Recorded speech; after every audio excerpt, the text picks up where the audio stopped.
Now, the subject today is change of basis. What is the consequence of changing a basis of a vector space?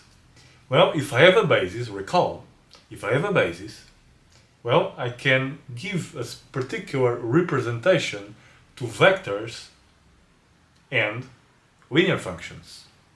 So if I change the basis to a new basis, well, that representation of the vectors and the linear transformation must also change.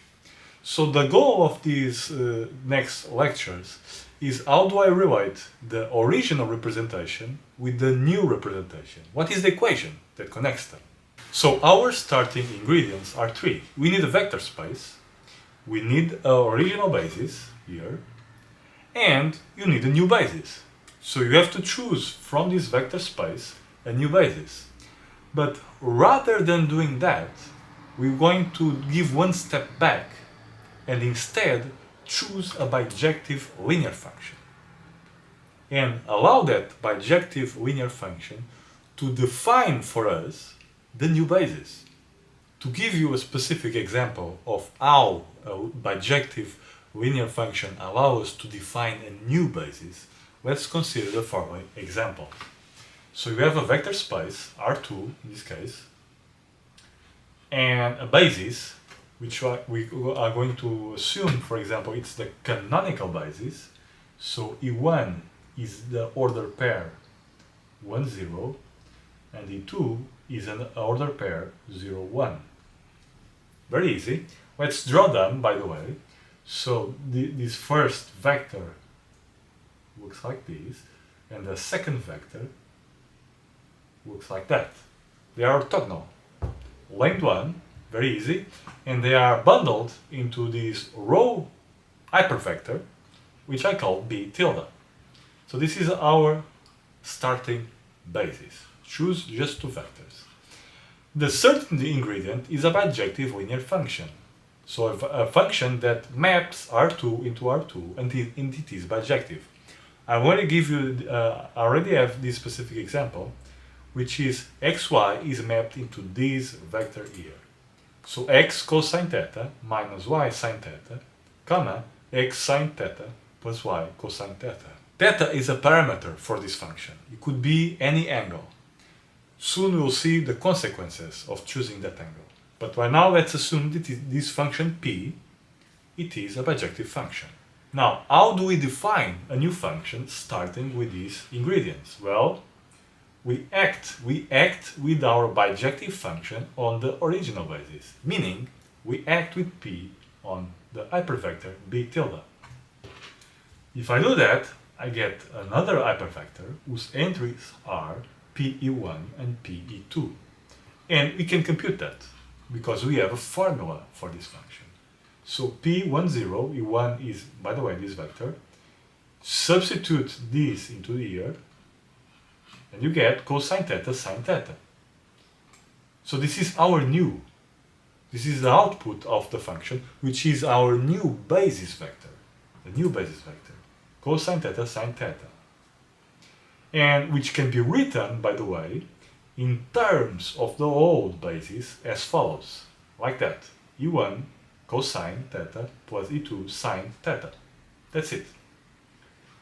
Similarly, P2 is P01, the second basis vector, and that gives us, using this formula, minus sine theta cosine theta, which written in terms of the old basis is E1 minus sine theta plus E2 cosine theta. In summary, P B tilde can be written as the B tilde vector times this matrix. So this column times this hypervector gives me this, here, the first entry, and the second column of the matrix times the hypervector gives me the second entry here, which is that. So far in these calculations there is nothing new. What's new is the fact that we are wanting to construct a new basis from an old basis, the B tilde basis. And what is the new basis? Well, the new basis is this here. This is B tilde prime. The P B tilde, the original basis, is the new one. So the new basis vectors are these and that. To make this discussion less abstract, let's, for the moment, choose a very specific angle theta, namely 45 degrees. If I choose that angle, all of a sudden this matrix becomes cosine of 45, which is 1 over square root of 2, minus 1 square root of 2, and so on. 1 square root of 2 and 1 over square root of 2. And now I can draw these vectors. These are the first new basis vector and the second one. So let's do it. So the first one is 1 over square root of 2 times z1 plus 1 over square root of 2 times z2, meaning, so along the horizontal axis it goes 1 square root of 2, and along the vertical axis is another 1 over square root of 2 here.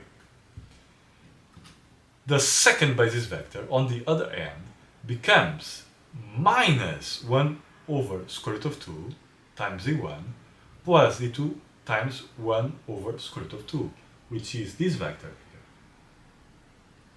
Like that. If you think about it, if you still remember trigonometry, with respect to the horizontal axis, this is 45 degrees here.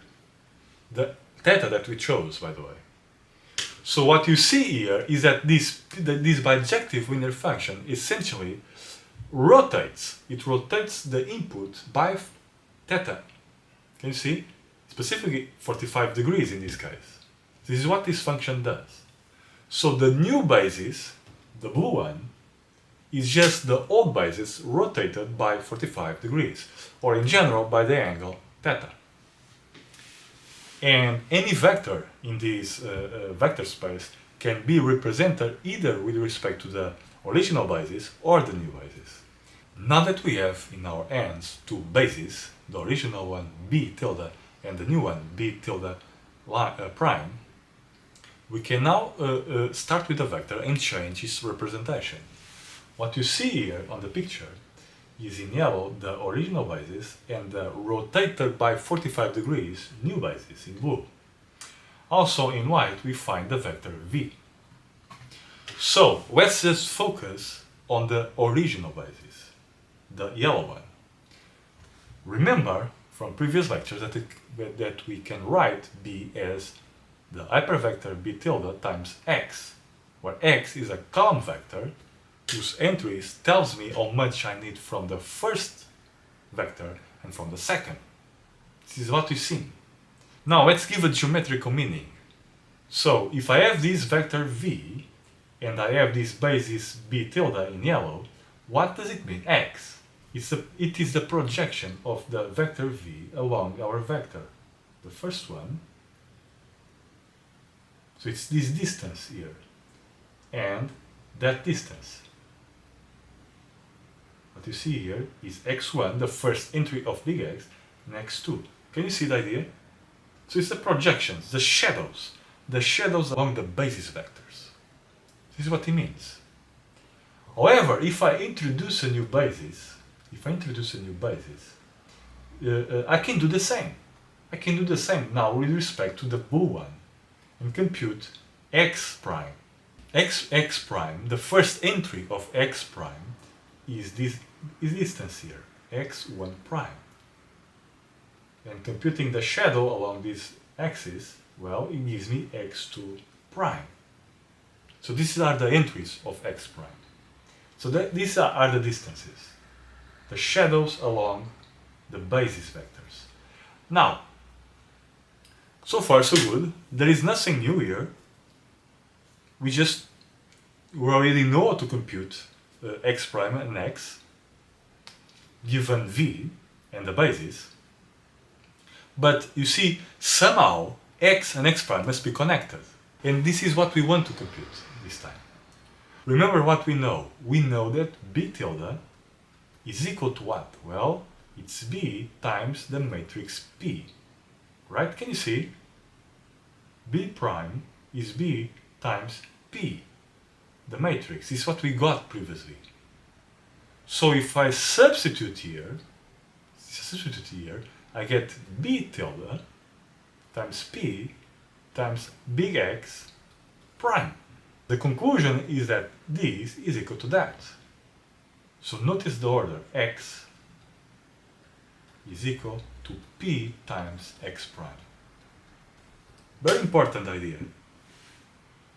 So our matrix that we got before, our matrix P, with the cosines and sines, allow us to map B tilde into B tilde prime, so gives me a new basis from the holes, but it also allows to convert from the new representation into the original one.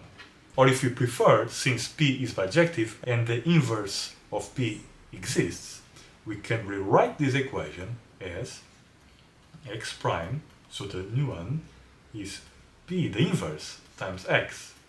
So this is what you must remember.